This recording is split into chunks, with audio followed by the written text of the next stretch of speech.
everyone, this is Livery model. For today we have a French model. So here it is. Now this model was made by Jouef back when it was an independent company, and interestingly it was made in France. So nothing made in China in this package. So this basically gives it away, but normally the only way you would be able to know what this is by looking at the end here. So this is the Autorail Panoramique, reference number 8520 for the part number. And beside this, well, there's not much detail on this box. The only information that's useful that's on it, beside the part number, is this here. So it says that this locomotive is made to run on a track with a radius of 385 to 445 millimeter. So let's open this up.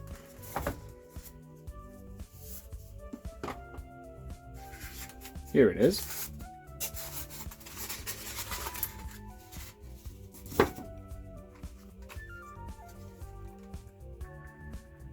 Okay, so before we take a look at it more closely, let's just take out the scale and see how heavy this is.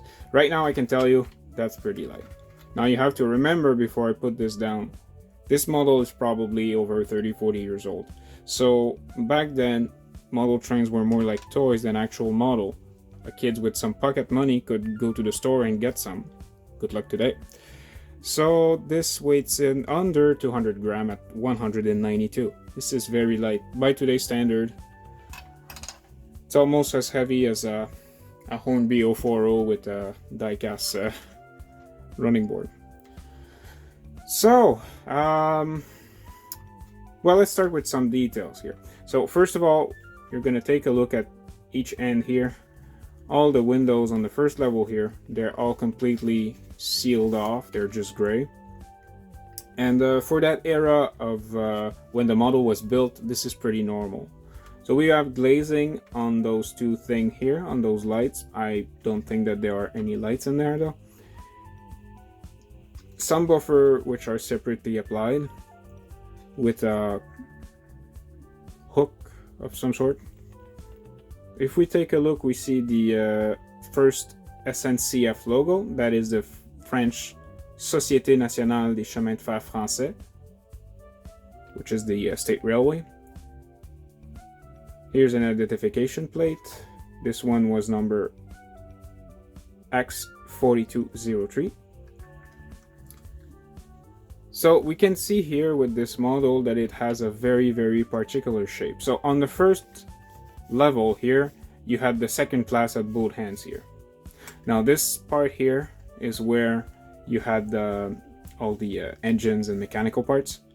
And finally, on the top level here, this is where the first class would be. Now these auto rails, they were used to replace steam engine on branch lines, especially where you had the like mountains and nice stuff to look at. Interestingly enough, just want to point it out, it does have interior detail for the first class section, but not for the second class section. We also have a couple of molding on top here, some vent of some sort. Now in the back here, it should be exactly like the front. However, in my case, these were probably broken off decades ago. So okay, underneath not much details, 2 air tanks, and proudly saying made in France, not China again, with the company logo, and a couple of information. Now about the bogie themselves, well, first of all, this is, as you see, a completely bare bogie. Obviously there's no interior detail in there, and this, well, it's freewheeling. There's no power, nothing, no pickup. So this is just a very bare basic bogie. I just want to point out though, look at the size of those flanges. That's one thing with vintage models, they have a hard time running on modern layouts, because now we have tracks which are much thinner than they used to be. Again, this was designed to be toys, not models that people with money would buy. So this bogie here, well, first of all, those pickups, they should be behind the wheels, not in front. That is probably just something that I would need to disassemble this and reassemble it to be able to put them in the correct place. Secondly, you can see that it is motorized. You got cogs directly on the axle, and you cannot easily turn this. And the motor itself is directly on the bogie. There is lights. I'm not sure if you can see that electrical wire there. That goes in there. And you're gonna find an actual light in there. So I think this is pretty nice for how old this is, that it actually had a light in it. That pretty much covers all the details and the mechanical function of this.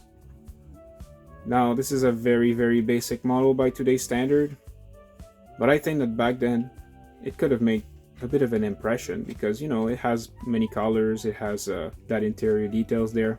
The glazing is, you know, it's reasonable. So obviously if I put it on any of modern layout today, it's going to stand out. But again, with most models, from 3 feet away, they look much better. So what do you think of this? Do you own a vintage collection? Were you able to convert these to run on modern tracks? Well, let me know.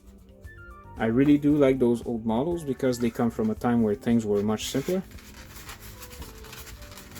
The only advice I can give you is the same advice I give in pretty much all my video. People tend to charge way too much for these things. Well, just watch out the price you pay.